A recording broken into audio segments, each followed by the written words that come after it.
Hello, my name is Emily, and I'm 30 years old. For as long as I can remember, I've been the invisible child, the one who was always there but never truly seen. My older sister, Michelle, was the shining star of our family.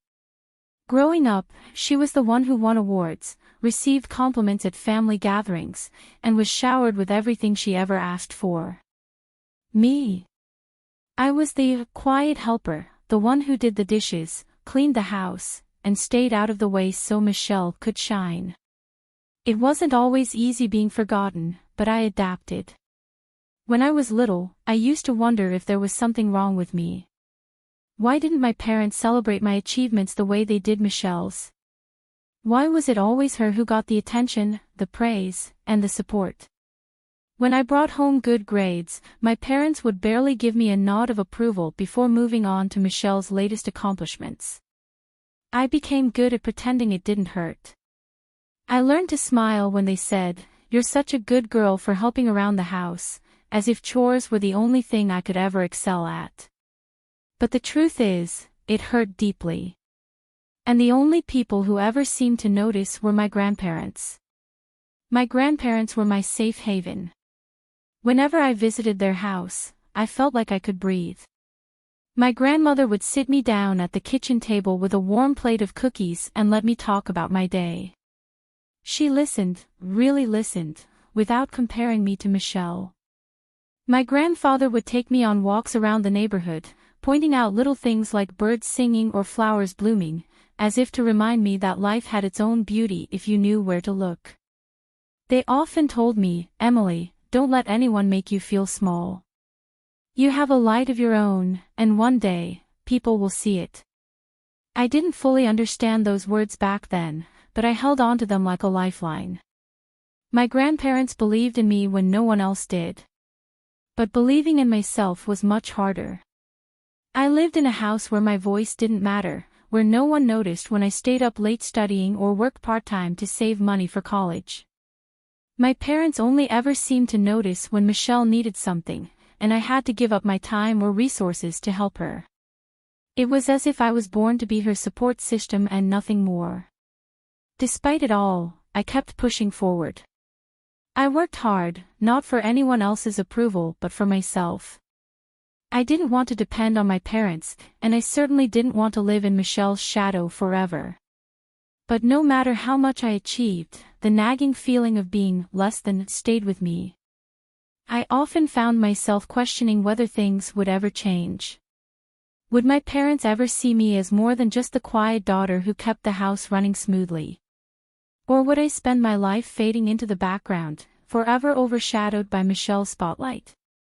Little did I know, everything was about to change. And when it did, my parents would finally be forced to see me, but not in the way they had ever expected. Michelle always had the best of everything. When she turned 16, my parents bought her a brand new car, a shiny red convertible that she paraded around the neighborhood. I remember standing in the driveway, watching as she squealed with excitement, hugging our parents. "You've earned it," my dad said proudly. When I turned 16, I didn't get a car. Instead, I was given Michelle's old bike, worn tires, rusted chain, and all. I told myself it didn't matter. "It's just a car," I whispered to myself that night, lying awake in bed. But deep down, it wasn't just the car that hurt. It was the constant reminder that no matter how hard I worked or how well I did, Michelle would always come first. When she needed private tutors to help her get into college, my parents paid without hesitation. When I needed help paying for textbooks, they told me to apply for financial aid. "Michelle's education is an investment," my mother said one day, as if mine wasn't worth the same effort.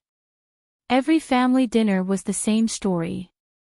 Michelle would talk about her achievements, and my parents would listen with pride, asking her questions and showering her with praise. I would sit quietly, barely acknowledged unless they needed me to refill a drink or clear the table. It wasn't just about the material things, it was the emotional absence that hurt the most. My parents didn't attend my school plays, sports events, or even my graduation ceremony. But they never missed a single moment of Michelle's life. I can still remember waiting in the audience, scanning the rows of seats for their faces, only to realize they weren't coming. I smiled through the disappointment, but that night, I cried myself to sleep. The only people who made me feel seen were my grandparents. Whenever I needed a break from the constant comparisons, I would visit them.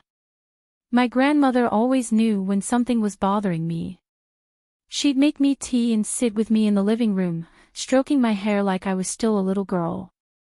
"You're special too, Emily," she'd say softly. "Don't let them take that away from you." My grandfather was quieter but just as supportive. He'd take me on walks, teaching me little life lessons along the way.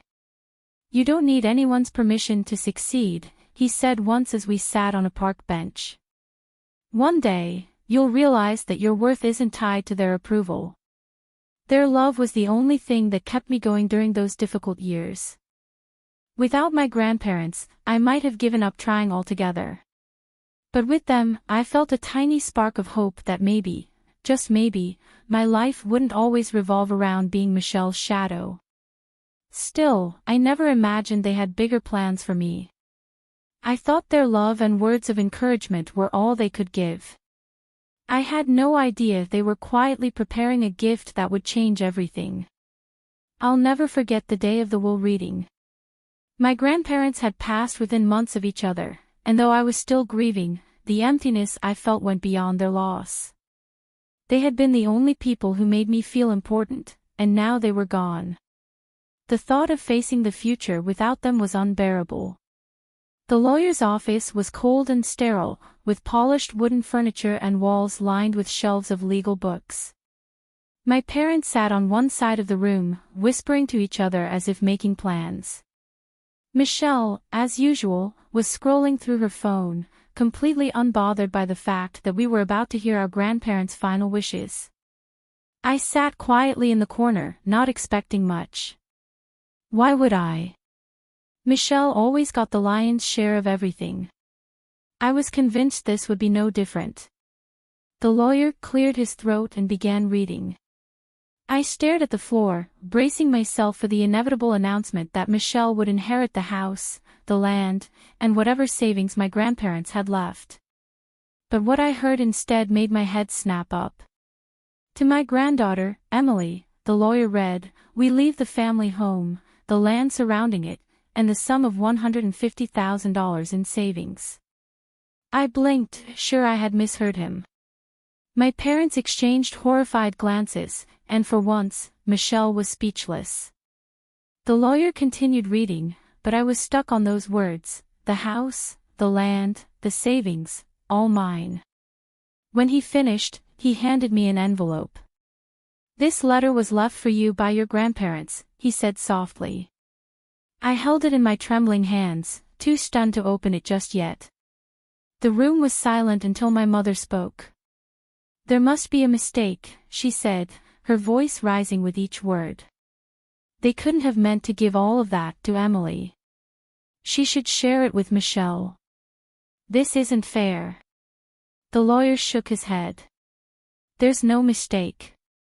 The will is clear." Michelle finally spoke, her tone dripping with disbelief. "You're telling me they left me nothing?" I could see the anger building behind my father's calm exterior. He leaned forward, his knuckles turning white as he gripped the armrest of his chair. "Emily, you know what this means, don't you? The family home belongs to all of us. We've lived there for years. You can't just take it and leave us out." I could barely find my voice, but when I did, it was steady. "Grandma and Grandpa wanted me to have it. That's what the will says." My mother's face flushed red. "After everything we've done for you, this is how you repay us." I wanted to laugh at the irony of that statement. What had they ever done for me, except make me feel like I wasn't good enough? But I kept my composure. "I'm not doing this to hurt anyone. I'm just honoring their wishes." Their arguments continued as we left the lawyer's office, but I tuned them out. The envelope in my hand felt like a lifeline, and I couldn't wait to open it. The moment we returned home, the battle began. My parents sat me down in the living room, and it didn't take long for the emotional manipulation to start. My mother, an expert at guilt-tripping, led the charge. "Emily," she said, her voice soft but laced with accusation, "do you really think this is fair? Michelle has always been the one with big dreams. She's working so hard to build her future, and she needs the house more than you do. You don't even have a family to support." I clenched my fists, my nails digging into my palms. I wanted to scream that the reason I didn't have a family was because I had spent so much of my life being their invisible helper, never given the space to pursue anything of my own. "I do have dreams, Mom," I said quietly. "Just because they're different from Michelle's doesn't mean they don't matter." My father sighed, leaning back in his chair like he was the disappointed patriarch handing down a lecture. "We're not asking you to give up everything," he said, though we both knew that wasn't true. "Just share it with your sister. You have no idea how much she's struggling." Struggling? I almost laughed. Michelle had spent years living off my parents' support, while I had worked part-time jobs and skipped social events just to afford textbooks. But now, they wanted me to hand over my inheritance so she could continue living the life of luxury. Then Michelle joined the conversation, tears streaming down her face. "Emily, please," she sobbed. "You know how much this means to me. I was planning to open my own business, but I can't do it without this money." Her performance was flawless, as she'd always been good at playing the victim. I stared at her, wondering how many times I had fallen for those tears in the past. But not this time. "I'm sorry, Michelle," I said, my voice firmer than I expected. "I can't do it. This isn't what Grandma and Grandpa wanted." My mother's composure cracked, and she slammed her hand on the coffee table. "How can you be so selfish, Emily? You've always been the quiet one, the helpful one. Now, when we need you the most, you're turning your back on us." Selfish. That word had been thrown at me my whole life anytime I dared to want something for myself. But this time, it didn't sting the way it used to. My grandparents' letter was tucked safely in my room, their words echoing in my mind, "This is your chance to live the life you deserve. Don't let anyone convince you otherwise." "I'm not turning my back on anyone," I said, standing up. "But I'm not giving up what's rightfully mine." My father narrowed his eyes. "You'll regret this, Emily." Maybe I would. Maybe standing up to them would leave me isolated and alone. But I had spent too long sacrificing my happiness for theirs. It was time to see what life felt like when I put myself first. That night, after the exhausting confrontation, I sat in my bedroom, staring at the envelope my grandparents had left me. My hands trembled as I carefully opened it, unfolding the letter inside. The handwriting was familiar, neat and steady, just like my grandmother's voice when she used to comfort me. "Dear Emily, we know life hasn't always been fair to you. We saw how hard you worked, how much you sacrificed, and how little recognition you received. We knew you didn't complain, even when you had every right to. And we want you to know that we saw everything." Tears blurred my vision, and I had to pause to wipe them away.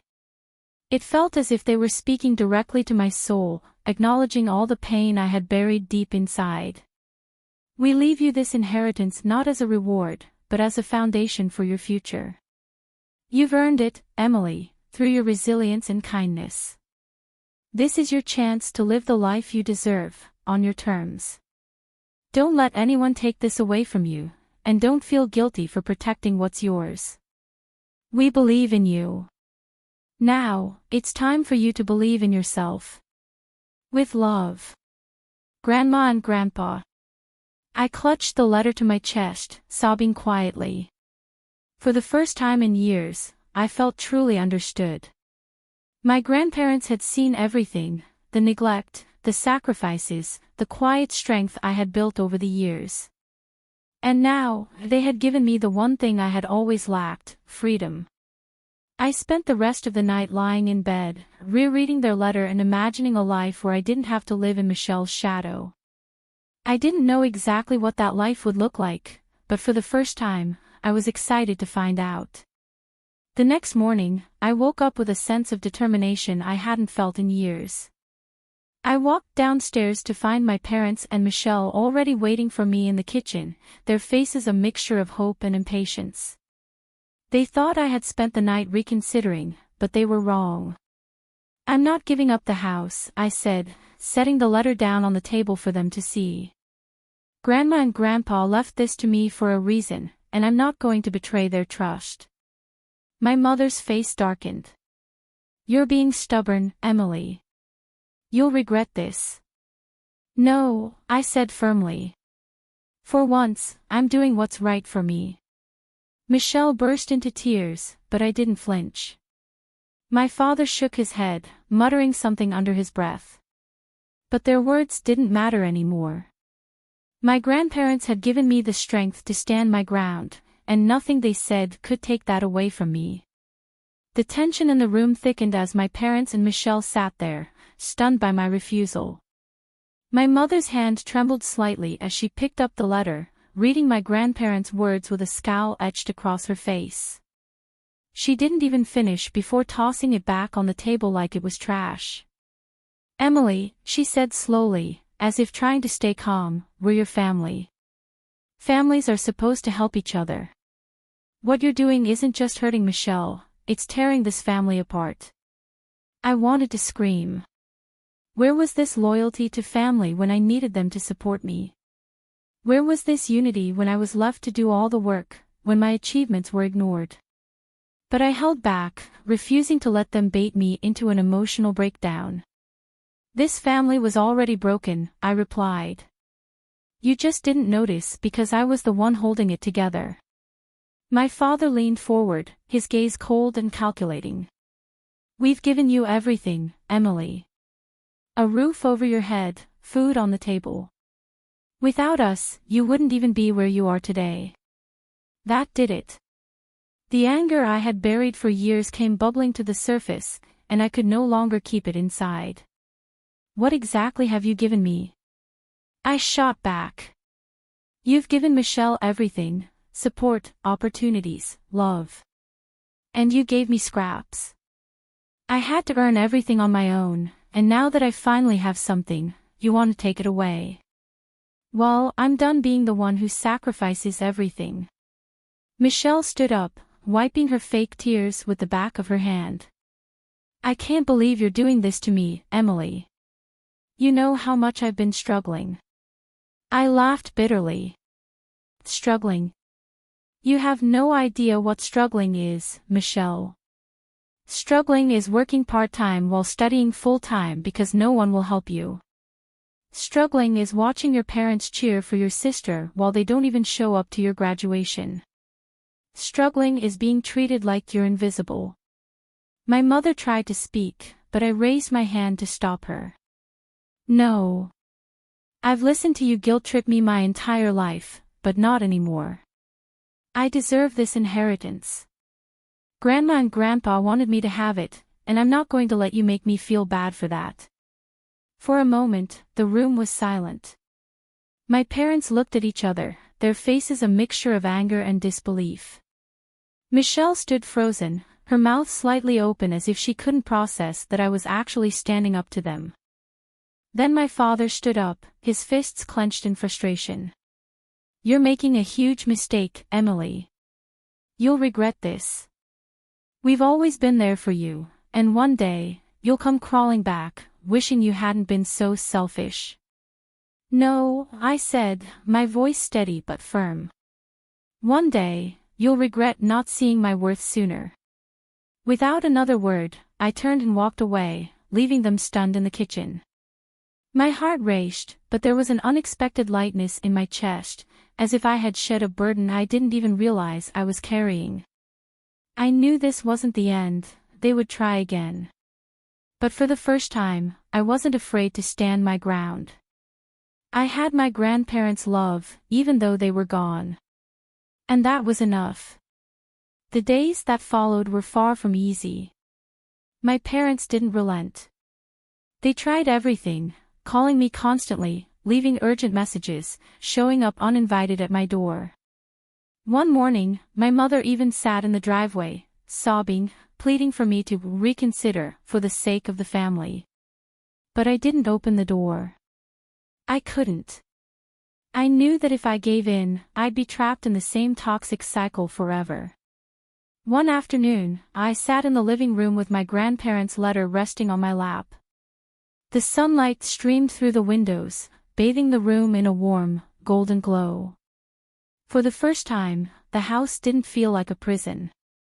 It felt like mine, no longer a place of neglect, but a sanctuary filled with possibility. I started making plans. I used part of the $150,000 inheritance to renovate the house, turning a spare room into a home office where I could finally start working on a dream of mine, starting my own business. I wasn't sure it would succeed, but that wasn't the point. For the first time, I was investing in myself. The rest of the money went into a savings account. I wasn't about to squander the gift my grandparents had given me, and I wasn't about to hand it over to Michelle, no matter what she said or did. Months passed, and slowly, the calls from my parents stopped. Michelle sent me a few angry texts, accusing me of ruining her life, but I didn't engage. I had spent enough years carrying their burdens. Now, it was time for me to focus on my own future. I turned the extra bedroom into a creative studio where I could immerse myself in things that brought me joy. I painted, designed, and even opened an online store selling handmade crafts and artwork. Slowly but surely, orders started coming in, and before long, I had a steady income doing what I loved. One evening, I sat on the porch with a cup of tea, watching the sun dip below the horizon. The air was calm, and for the first time in years, so was my mind. I thought about everything I had endured, the neglect, the guilt, the sacrifices, and how far I had come. My grandparents had given me more than just an inheritance. They had given me freedom. I reached for the letter and read it one last time, feeling a swell of gratitude in my chest. "We believe in you," it said. And for the first time, I believed in myself, too. The next day, I went to the cemetery to visit their graves. I placed fresh flowers on their headstones and knelt down, running my fingers over their names. "Thank you," I whispered. "For seeing me when no one else did. For giving me this chance." A soft breeze rustled the leaves, as if they were answering me. I smiled, knowing they would be proud of the life I was building. As I stood and walked away, a sense of peace settled over me. I no longer needed validation from my parents or anyone else. I had created my own path, step by step. And for the first time in my life, I felt truly free.